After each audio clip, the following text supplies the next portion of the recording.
मधु और अरिहंत अलग अलग जाति के थे और शादी करना चाहते थे।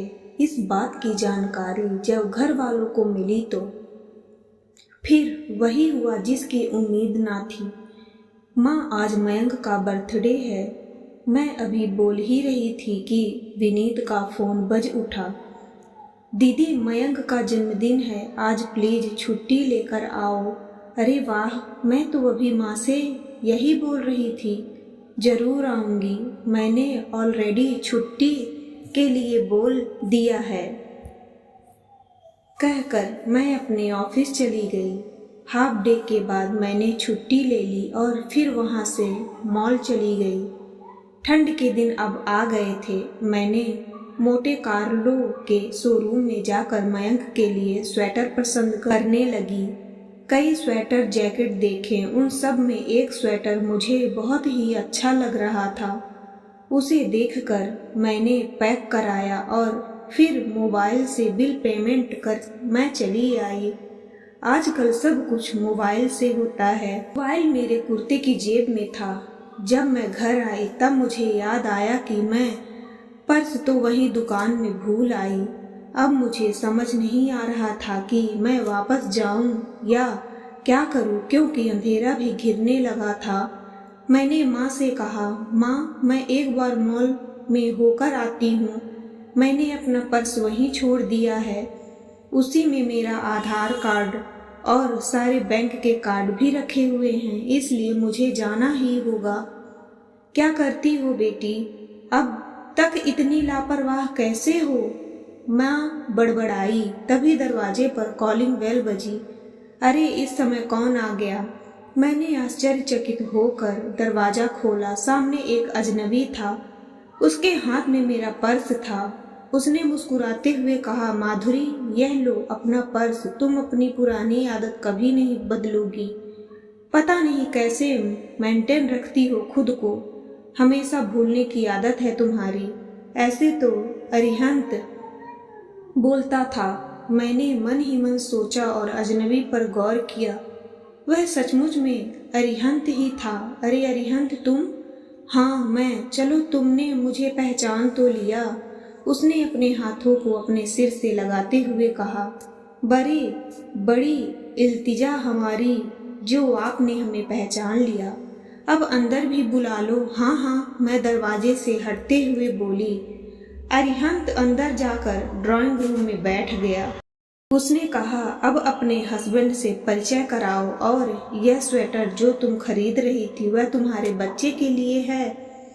नहीं, वह मेरे भतीजे के लिए है, मेरे भाई के बेटे के लिए। अच्छा, विनीत का बेटा इतना बड़ा हो गया, उसकी शादी हो गई, बच्चे भी हो गए, और तुम्हारे? उसने प्रश्नसूचक निगाहें मेरे ऊपर टिका दी। नहीं, मेरी बात अधूरी रह गई। तभी माँ ड्राइंग रूम में आते हुए बोली, इसकी शादी में कोई रुचि नहीं। पता नहीं अपना दिल किसे दिया, कुछ बताती भी नहीं। बोल बोल कर थक गई हूँ, अब बोलना भी बंद कर दिया।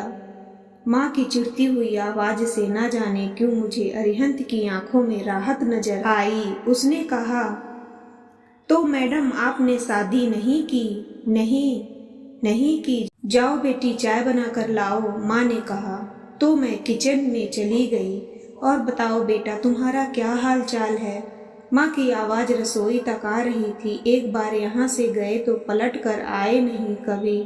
माँ बोल रही थी कि नहीं आंटी, हिम्मत नहीं पड़ती थी आने की। बड़ी हिम्मत करता था लेकिन पैर पीछे हट जाते थे।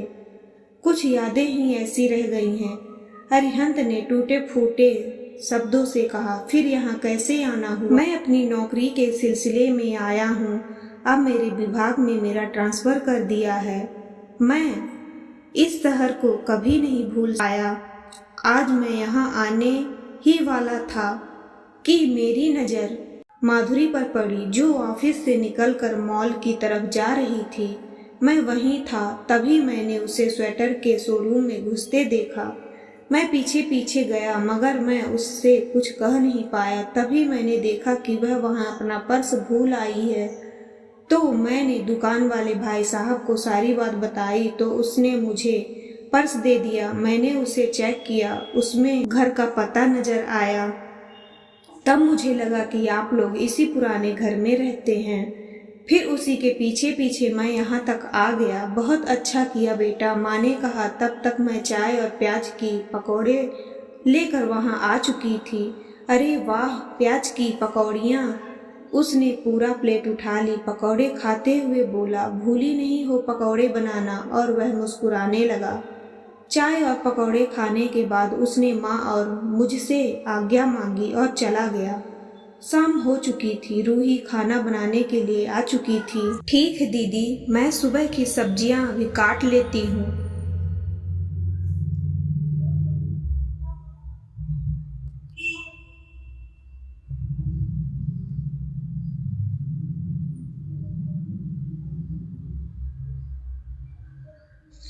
ठीक है दीदी, मैं सुबह की सब्जियां अभी काट लेती हूँ, कहकर वह रसोई में चली गई और मैं अपने कमरे में। कुछ पुरानी यादें मेरे जेहन में दोबारा घूमने लगी। जब मैं कॉलेज में थी और अरिहंत भी मेरे साथ ही था, ना चाहते हुए भी मेरी नज़रें कई बार उससे टकरा जाती थी और हम एक दूसरे को देखकर मुस्करा दिया करते थे। समय बीता, हम दोनों ने एक दूसरे को पसंद कर लिया था। अपने घर वालों से छिप छिप कर हमने प्यार तो कर लिया था, लेकिन डर लगता था कि कहीं हमारी पेरेंट्स हमारे प्रेम कहानी को स्वीकार करें या ना करें। मगर हमारा प्यार अधूरा रह गया था। अरिहंत के घर में उनकी एक बड़ी बुआ जो साथ में रहती थी, उन्हें हमारी प्रेम कहानी बिल्कुल पसंद नहीं थी। कॉलेज के बाद अरिहंत ने बैंक के पीओ की परीक्षा दी और पास कर गया। उसके बाद उसने अपने घर में मेरे बारे में बात की। उसकी बड़ी बुआ ने सिरे से इनकार कर दिया। अरिहंत की बड़ी बुआ उसके पिता से बहुत ज़्यादा बड़ी थी। वह विधवा भी थी और मायके में रह रही थी। कोई भी उनकी बात नहीं काटा करता था। मैं और अरिहंत दोनों अलग अलग जाति के थे। यह मध्यम वर्ग के समाज में बहुत बड़ा मुद्दा होता है, जिससे हम दोनों के अछूते नहीं थे। मैं चुप रही थी। मैंने अरिहंत को पहल करने के लिए कहा था, जिसमें अरिहंत पूरी तरह से फेल हो चुका था। कान खोल कर सुन लो लल्ला, मेरे रहते हुए किसी और जात की लड़की इस घर में बहू नहीं बनेगी। बड़ी बुआ ने दहाड़ते हुए कहा था। बुआ की इस बात से निराश होकर अरिहंत ने अपना ट्रांसफर दूसरे शहर में करवा लिया था।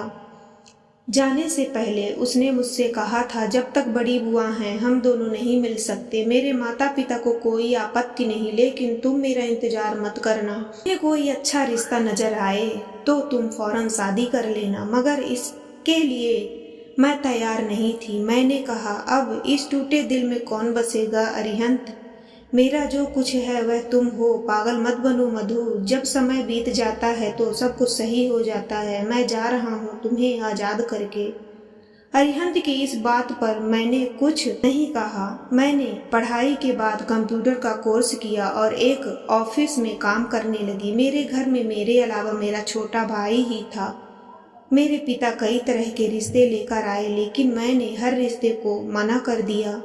मैंने अपने आप को पढ़ाई में पूरी तरह डुबो दिया और बड़ी दृढ़ता से कहा, जब तक मेरी नौकरी नहीं लगेगी मैं शादी नहीं करूंगी। पिता बोलते हुए थक गए, लेकिन मैं टस से मस नहीं हुई। आज अचानक अरिहंत दोबारा सामने आ गया। मेरे सोए हुए सपने और सारे अरमान जागने लगे थे। मधु मधु। तभी माँ की आवाज़ आई। हाँ हाँ माँ, मैंने अपना चेहरा छिपाते हुए कहा। मेरा पूरा चेहरा आंसुओं से भीगा हुआ था। मैंने जल्दी से नल में जाकर अपना चेहरा धोया और बाहर निकली। किन ख्यालों में गुम हो मधु? तुम्हें पता है कि हमें विनीत के घर जाना है? माँ ने कहा। मैं तो भूल ही गई थी माँ। मैं जल्दी से तैयार हो जाती हूँ। माँ आप भी तैयार हो जाइए। एक दिन अचानक अरिहंत फिर घर आया। उसने माँ से कहा कि मैंने भी शादी नहीं की है और बुआ जी भी अब इस दुनिया में नहीं हैं। क्या मैं मधु से शादी कर सकता हूँ? मधु की माँ के आंखों से आंसू बहने लगे। उन्होंने कहा, मधु के पापा अब इस दुनिया में नहीं रहे। आज वो होते तो बहुत खुश होते।